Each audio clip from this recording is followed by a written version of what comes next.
देखो बेटा, आज मैं आपको ना पूरा सिस्टम समझाने लगा हूँ भी कैसे सारा सिस्टम चलता है। सबसे ऊपर कंपनी है के एंड कंपनी। ये इंश्योरेंस कंपनी है बेटा। सबसे बड़ी कंपनी, दुनिया की मानी हुई कंपनी के एंड कंपनी। इसके नीचे है पी एंड कंपनी, इससे थोड़ी सी छोटी। इसको हम कह सकते हैं ये वो इंटरनेशनल लेवल पे है, मल्टी है, ये लोकल लेवल पे है, इंडिया लेवल पे। इसके नीचे है डी एंड कंपनी, ये स्टेट लेवल पे है। सारी इंश्योरेंस कंपनी है। अब बेटा देखो, इसके पास कस्टमर आया, उसने इंश्योरेंस करा ली। इसके पास भी कस्टमर आया, उसने भी इंश्योरेंस करा ली। इसके पास भी कस्टमर आया, इसने भी इंश्योरेंस करा ली। अब जो हम अकाउंट्स बना रहे हैं ना, मैं के एंड कंपनी के अकाउंट्स बना रहा हूँ, ना पी एंड मैं डी एंड कंपनी के अकाउंट्स बना रहा हूँ। हम अकाउंट्स बना रहे हैं इस कंपनी के। पी एंड कंपनी के एंगल से सोचना है बेटा। सारा कुछ जो कुछ भी सोचना है P and company, P means my self, Pradeep Kumar के एंगल से सोचना है। हमारी अपनी इंश्योरेंस कंपनी है। कैसे होएगा मैं आपको समझाने लगा हूं। हमारे पास ये कस्टमर आया और हमने कस्टमर की इंश्योरेंस कर दी। कस्टमर आएगा तो मुझे पैसे देगा तभी इंश्योरेंस करूंगा कि ऐसे ही कर दूंगा?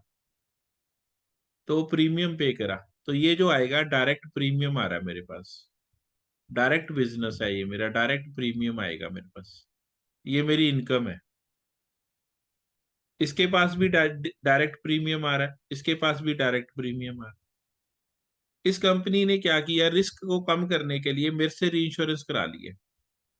ये आ गया मेरा री इंश्योरेंस प्रीमियम एक्सेप्टेड। री इंश्योरेंस प्रीमियम एक्सेप्टेड। इससे भी बेटा हमने ले लिया। अब मेरे पास डबल रिस्क हो गया। अपनी कंपनी का तो रिस्क है ही है, इससे भी रिस्क उठा लिया, डबल रिस्क हो गया। मैंने कहा इतना ज्यादा रिस्क कैसे, कल को कुछ हो गया, गड़बड़ होगी, मैं तो मर जाऊंगा। मैं दूसरी कंपनी से री इंश्योरेंस करा लिया।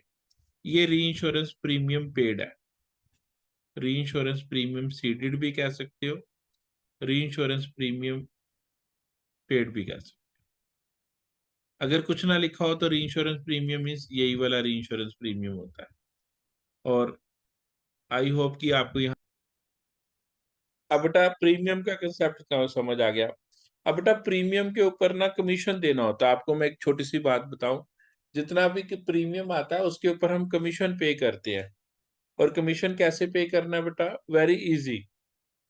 5% होता है जर्नल कमीशन, जो नॉर्मल एजेंट है उसको 5%, जो प्रिंसिपल एजेंट है उसको 20%। ये रेट फिक्स्ड है वैसे तो, बट जैसे आपको क्वेश्चन में लिखा हो वैसे करना है। प्रदीप सर की बात नहीं माननी, जो क्वेश्चन कहेगा वो बात माननी है। अगर क्वेश्चन कह रहा है कि 5% देना है तो 5% देना है। क्वेश्चन कह रहा है 10% देना है, 10% देना है। 7% कह रहा है 7। वैसे मैं आपको बता रहा हूँ कि जैसे अब ये हमने वर्कर रखे होते हैं आपको पता है, तो इसके ऊपर हमने कमीशन पे करा। ये इसको हम कहते हैं कमीशन ऑन डायरेक्ट बिजनेस। ये मेरा एक्सपेंस है, कमीशन ऑन डायरेक्ट बिजनेस, ये डायरेक्ट बिजनेस है। इसको भी पे करूंगा। कमीशन ऑन री insurance accepted, commission on reinsurance business accepted, ये दोनों मेरे खर्चे हैं। और ये कंपनी मुझे देगी, ये कंपनी कहती है तेरे को मैं दूंगी commission on reinsurance ceded. तो commission on reinsurance business ceded. तो ये बेटा हमारा सारा आ गया। ये सारा हमारा हमको समझ आ गया। अब हम क्या करेंगे, ये सब हमने समझ लिया, कमीशन के साथ सारा हो गया। अब हम क्लेम्स की बात समझते हैं, हाउ क्लेम्स विल वर्क। तो क्लेम्स को हम लिखेंगे बेटा, सारा क्लेम बिजनेस को मैं आपको बता रहा हूँ भी कैसे चलेगा क्लेम्स। अब कंपनियां क्लेम देंगी, कंपनी क्लेम देंगी तो कैसे देंगी, क्लेम का बिजनेस समझते हैं कैसे चलेगा। तो अब क्लेम्स की बारी आ गई बेटा। अब इस कंपनी के फायर लगी तो इसने क्लेम दिया, क्लेम पेड, तो इसको भी देने पड़ेंगे। नीचे इसके बंदे को भी आग लगी तो ये claims on reinsurance business accepted. और जो यहां से क्लेम्स वापस मिल गए, ये दोनों खर्चे थे, ये जो मिला ये इनकम है। Claims on reinsurance business seeded, या री इंश्योरेंस रिकवरीज भी कहते हैं हम बेटा इसको, री इंश्योरेंस रिकवरीज। बस ये सारे सिस्टम को करना ही बेटा हमें ये सीखना होता है कि ऐसे करना है। जब हमें ये करना आ जाता है सारे सिस्टम को, तो ये हमारा सारा का सारा सिस्टम समझ आ जाता है, फिर हमें कोई दिक्कत नहीं होती कि री इंश्योरेंस एक्सेप्टेड क्या है, री इंश्योरेंस सीडेड क्या है, कमीशन सीडेड क्या है, समझ आने लग जाती थी। तो अगर हम इस क्वेश्चन को देखें बेटा, तो ये वही वाली कंपनी है, ये मेरीन का बिजनेस कर रही है। सनलाइट है इस कंपनी का नाम, मतलब ये पी एंड कंपनी की तरह काम करेगी। इसका ये डायरेक्ट प्रीमियम है, देखो बेटा दो बिजनेस है, डायरेक्ट बिजनेस, री इंश्योरेंस बिजनेस, दोनों लिखे हैं उसने बेटा। तो दोनों का हमने देखना है, डायरेक्ट बिजनेस का premium on direct business received, ये भी इनकम है, ये भी इनकम है, री इंश्योरेंस बिजनेस से रिसीव। फिर आउटस्टैंडिंग ऑफ करंट ईयर दोनों ऐड हो जाएंगे, ये वाले, और आउटस्टैंडिंग ऑफ प्रीवियस ईयर ये दोनों माइनस हो जाएंगे। इसके बाद पेड है, प्रीमियम पेड है, ये री इंश्योरेंस बड़ी वाली कंपनी को हमने पे करे हैं। तो जब बड़ी वाली कंपनी को हम यहाँ से पे करेंगे, तो इसका भी ऐसे ही बनाएंगे बेटा, ये premium paid 14,000 plus outstanding of current year minus outstanding of previous year, ये सारा इसमें करके जो नेट बैलेंस आएगा वो हम माइनस कर देंगे, वो री इंश्योरेंस बिजनेस है। ऊपर वाला सारा एक तरीके से करना है, नीचे वाला अलग तरीके से करके जो नेट बैलेंस आएगा उसका हमने बनाना है। मैं आपको करके दिखा रहा हूँ सारा कैसे करेंगे बेटा, आपकी स्क्रीन पे आप देखें ध्यान से। ये आ गया, इसको हम लिख लेते हैं। ये आ गया हमारा डायरेक्ट बिजनेस पे premium received on direct business, premium received on reinsurance business, दोनों जोड़ ली, plus outstanding of current year कर लिए 1080 एंड 168, दोनों जोड़ लिए, डायरेक्ट बिजनेस का भी री इंश्योरेंस बिजनेस का भी, माइनस कर देंगे दूसरे बिजनेस के, माइनस प्रीवियस ईयर के outstanding premium of previous year, दोनों बिजनेसेस के, डायरेक्ट बिजनेस के, री इंश्योरेंस बिजनेस के, ये भी कर लिए। इसके बाद क्या किया, इसके बाद री इंश्योरेंस बिजनेस आ गया, री इंश्योरेंस बिजनेस आ गया हमारे पास बेटा। तो जब हमने री इंश्योरेंस प्रीमियम लिखा, तो री insurance premium paid 14,40,000 plus outstanding of current year minus outstanding of previous year, जो इसका नेट बैलेंस आया 15,76,000, वो लेस री इंश्योरेंस प्रीमियम पेड हो गया। ये सारा करने के बाद बेटा जो मेरे पास आया उसको हम कहते हैं नेट प्रीमियम। इसको हमने हाईलाइट कर दिया क्योंकि बड़ी दूर जाके आया। फिर नेट प्रीमियम में हम ऐड करते हैं ओपनिंग बैलेंस। ओपनिंग बैलेंस हमें क्वेश्चन में गिवन है, ये रहा ओपनिंग बैलेंस, ये रहा 1,01,59,39,000 है, इंक्लूडिंग एडिशनल रिजर्व ऑफ 1350, इसमें एडिशनल रिजर्व इंक्लूडेड है, तो ये टोटल लिख लिया बेटा ओपनिंग बैलेंस। ये हमने एडिशनल रिजर्व लिख लिया, तो ये बैलेंसिंग फिगर आ गई। अब बेटा आपको नजर आ रहा है कि ये हमारा जो बैलेंस है, ये मेरीन बिजनेस है। मेरीन बिजनेस में reserve for unexpired risk closing जब बनाते हैं तो 100% ऑफ नेट प्रीमियम होता है। तो नेट प्रीमियम हमारा 1,53,86,000 था, उसका 100% रिजर्व फॉर अनएक्सपायर्ड रिस्क बना दिया, तो 100% ऑफ रिजर्व,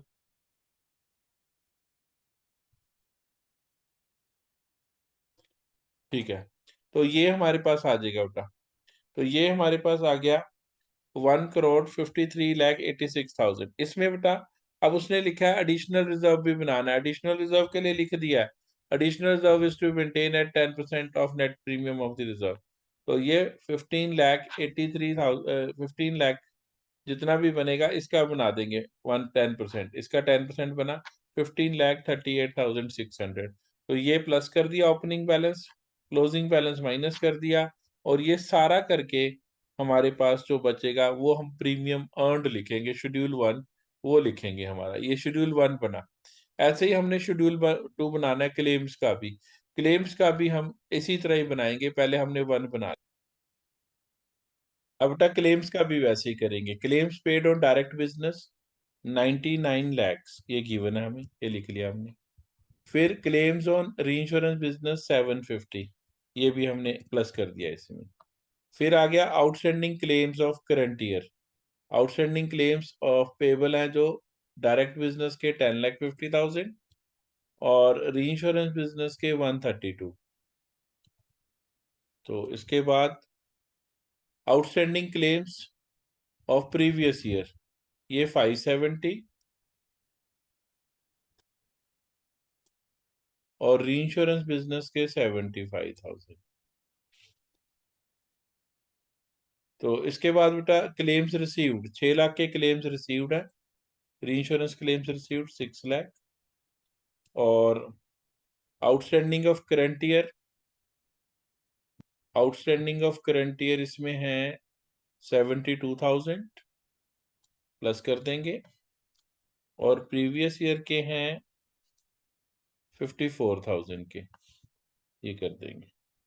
इसके बाद हमारे पास आ जाएगा एक्सपेंसेस रिलेटिंग टू क्लेम। ये बेटा देखो आप देख पा रहे होंगे, ये आ गया legal expenses relating to claims 60,000। तो legal expenses relating to claims 60,000। और कोई क्लेम रिलेटेड एक्सपेंसेस नहीं है इसका, और एक और कॉलम बना लेते हैं इधर, ये भी जोड़ लेंगे, legal expenses relating to claims 60,000, ये भी जोड़ लेने सारे एक्सपेंसेस, सर्वेयर फीस सारे कुछ जो भी होएगा वो जोड़कर ये बेटा हमारा क्लेम्स इनकर्ड आ जाएगा। इसको हम अब वो कर लेंगे, टोटल बैलेंस कर लेंगे। तो जैसे हमने ये शेड्यूल 1 शेड्यूल 2 बनाया, ऐसे ही फिर शेड्यूल 3 आ गया, देखो कमीशन वाला। ये तो आपको पहले भी जो हमने कराया था, कल किया था, वैसे ही बनेगा, इसमें तो कोई दिक्कत नहीं है, सिर्फ अमाउंट बदल देंगे। Commission paid on direct business 9 lakh, ये डायरेक्ट बिजनेस पर ही होता है जो पेड होता है। फिर री बिजनेस पे एक्सेप्टेड है, ये भी पे करा है छोटी कंपनी को, डी एंड कंपनी को, माइनस जो के एंड कंपनी से रिसीव करा 84,000, ये माइनस कर दिया। तो ये हम सारा कुछ करके जो हमारे पास आएगा, तो हमारे पास क्या कहते, और इसको बैलेंस कर लेते हैं बेटा, जो आएगा इसके बाद जो बचेगा सारा हमारा वो दूसरे में चला जाएगा बेटा। 8,82,000 ये बचा बेटा। इसके बाद फोर्थ हेडिंग बनेगा बेटा। फोर्थ हेडिंग आप सभी जानते हैं, operating expenses relating to claims. Operating expenses relating to claims सारे खर्चे इसमें डालने हैं अब हमने जो रह गया, तो विल बी डूइंग दैट।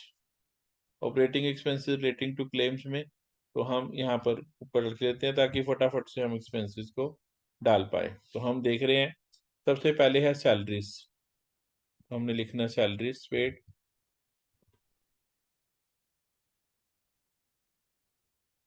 15,60,000।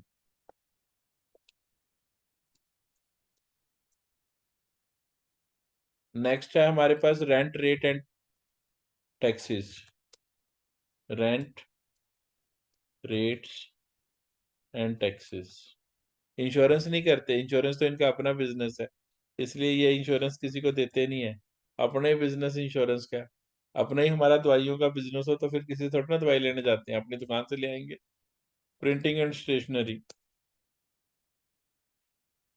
ऐसे ही बैंक का लोन का बिजनेस होता है, फिर बैंक लेने जाता है, लोन देता भी है लेता भी है, दोनों तरफ चलाता है वो, क्योंकि उसको तो पैसे की जरूरत रहती है हर वक्त। 1,20,000।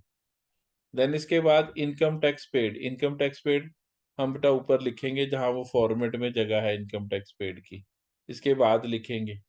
ऑपरेटिंग एक्सपेंसेस में नहीं आता, इनकम टैक्स पेड नहीं लिखेंगे। ये रहा। इसके बाद नेक्स्ट आ गया interest dividend and rent receivable, ये ऊपर लिखते हैं, फॉर्मेट में आएगा, टीडीएस उस पे आएगा। लीगल एक्सपेंसेस ये लिख लेंगे, जो क्लेम वाले थे वो क्लेम में डाल दिए, बाकी यहाँ लिखेंगे legal expenses. Total legal expenses हमारे पास है 240। 240 में से 60,000 रिलेटिंग टू क्लेम्स थे, वो क्लेम्स में लिख दिया हमने। अब जो हमारे रह गए 180 रह गए, वो हम यहाँ लिखेंगे। ठीक है, ये हो गया। इसके बाद आ गया बैड डेट्स 33,000,